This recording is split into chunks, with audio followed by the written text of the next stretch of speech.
The Himalayas, our planet's majestic crown, are facing an unprecedented crisis, from the icy heights of Ladakh to the verdant valleys of Uttarakhand. A chorus of voices rises demanding protection for these fragile ecosystems.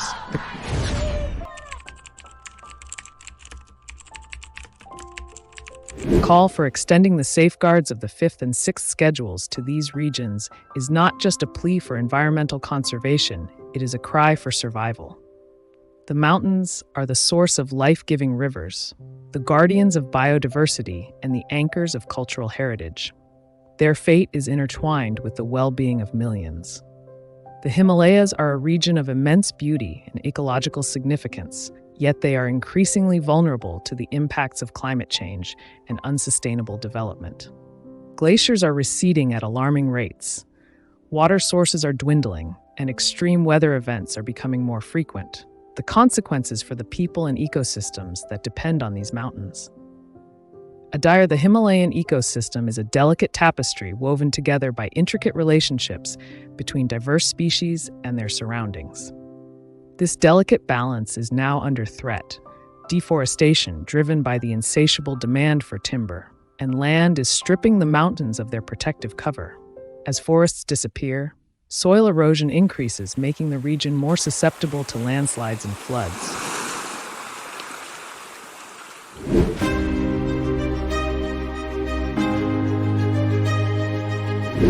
The need to preserve the Himalayan ecology in India's 13 Himalayan states is not new. About 55 years ago, a small-scale incident in a village named Raini turned into an inspiration for environment protection and a motivation for future generations. This is the tale of those women, who most likely would never have ventured outside the confines of their village, but whose protests reverberated across Parliament and compelled the government to change its legislation in order to preserve the environment.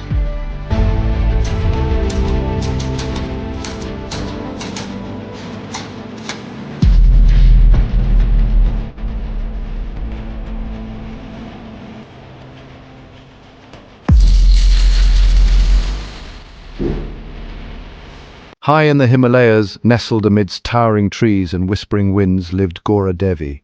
She was a woman of the mountains, her life deeply intertwined with the forest.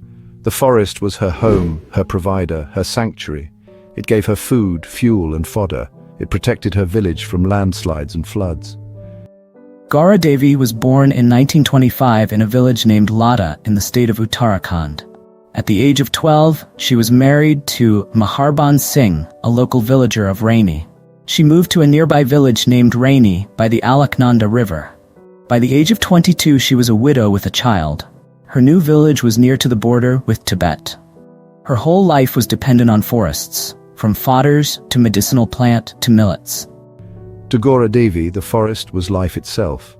One day, a whisper traveled through the trees, carried on the wind. It spoke of danger. It spoke of men with axes coming to cut down the forest. This news worried Gaura Devi. She knew her community depended on the forest for survival. She knew they had to protect it. This whisper was the start of the Chipko movement. Chipko means to hug or to embrace. It was a movement born from the love for the forest, a movement that would soon become a beacon of hope for environmental protection around the world. It was March 25th, 1974.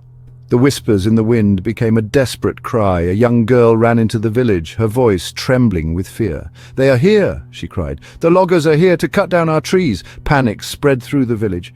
Men were away working in the fields. It was up to the women to protect their beloved forest. Gaura Devi, with her unwavering spirit, stepped forward. "We will not let them harm our trees," she declared. "We will hug them, embrace them, and protect them with our lives."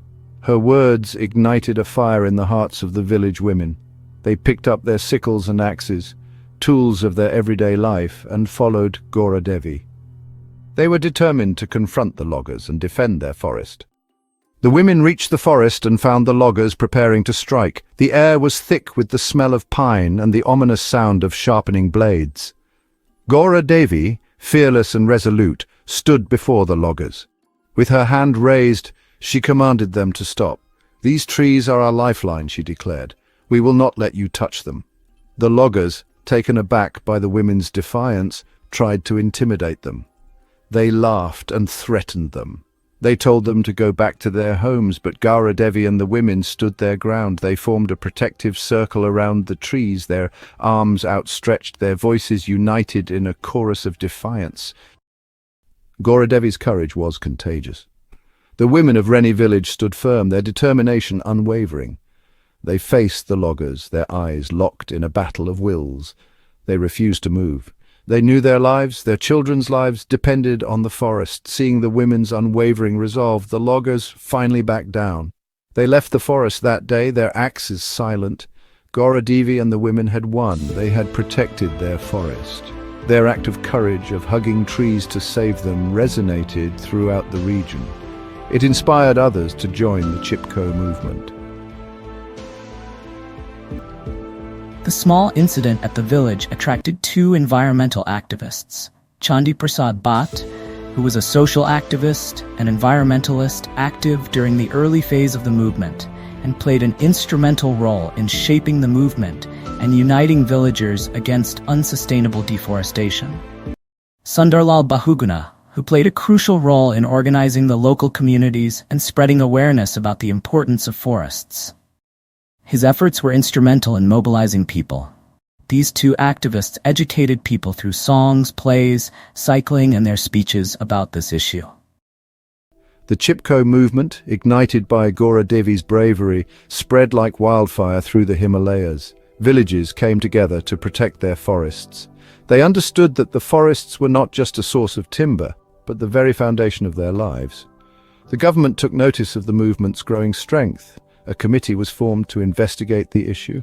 After much deliberation, a 15-year ban was imposed on tree felling in the region. This victory was a testament to the power of peaceful resistance. It proved that ordinary people, united for a cause, could bring about extraordinary change.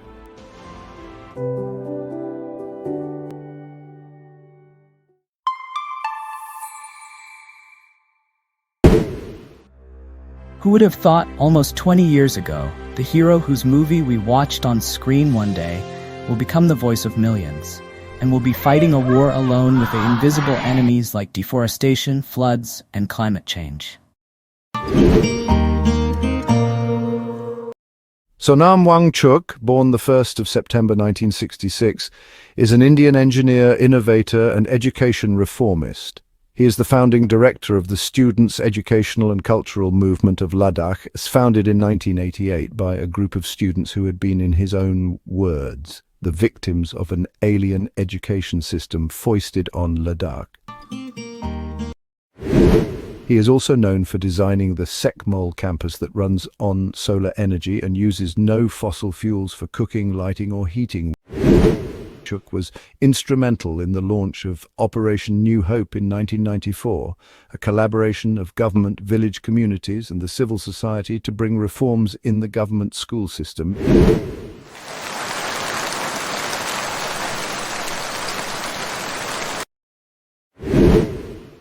He invented the ice stupor technique that creates artificial glaciers used for storing winter water in the form of a cone-shaped ice heap. He was born in 1966 near Alchi in the Leh district of Ladakh, completed his B.Tech in mechanical engineering from National Institute of Technology, Srinagar in February 2021. Wangchuk developed solar-powered tents for the Indian Army. Each tent can accommodate around 10 soldiers, according to him. He came up with this innovation when he learned that around 50,000 Indian soldiers were working in harsh weather conditions in high altitude. In response to the India-China border skirmishes, Sonam Wangchuk appealed to Indians to use wallet power and boycott Chinese products on the 26th of January 2023 to highlight the effects of climate change on the fragile ecosystem of Ladakh and to demand its protection under the 6th schedule of the Indian Constitution. Wangchuk attempted to go on a fast at the Kardungla Pass. However, the authorities prevented him from going to Kardungla by putting him under house arrest, restricting his movement as well as restricting people from visiting him. The police denied the charges, stating that he had not been given permission to enter Kardungla Pass, citing temperatures being unsuitable for the fast at less than -40 degrees Celsius. Wangchuk continued to voice his protest and fasting. In March 2024, he started a fast unto death to press for his demand for constitutional safeguards for the Union territory and protection of Ladakh from industrial and mining lobbies. He also began a 21-day climate fast hunger strike for giving statehood to Union Territory Ladakh under the 6th schedule. On the 30th of September 2024, during his walk by foot from Ladakh to Delhi for their demands, Wangchuk and his supporters were detained by Delhi police at the Singhu border and were released on the 2nd of October 2024. Sonam Wangchuk's hunger strike is more than just a protest. It's a fight for Ladakh's future.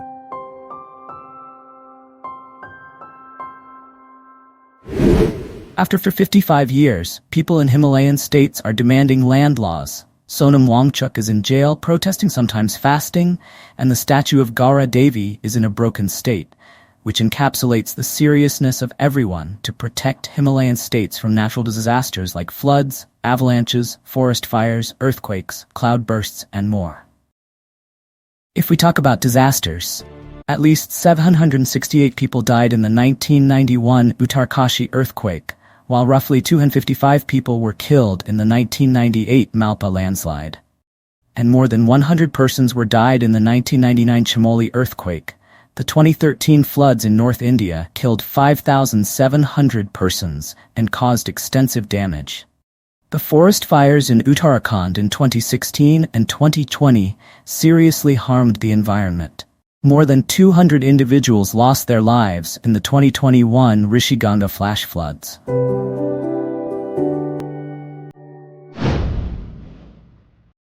Sonam Wangchuk, renowned climate activist and innovator, is on an indefinite hunger strike. Why? He's demanding 6th schedule status for Ladakh to ensure constitutional safeguards for the region. Wangchuk's journey is nothing short of heroic. After leading a 950-kilometer protest march from Kashmir to Delhi, he faced detention, health challenges, and even denial of protest permissions. But his resolve remains unshaken. His demands are clear: statehood for Ladakh, a public service commission, and separate Lok Sabha seats for Leh and Kargil. With support pouring in from various corners, including opposition leaders, Wangchuk's determination is drawing national attention. This isn't just about politics, it's about protecting Ladakh's unique cultural and environmental heritage. Will the government listen? Only time will tell.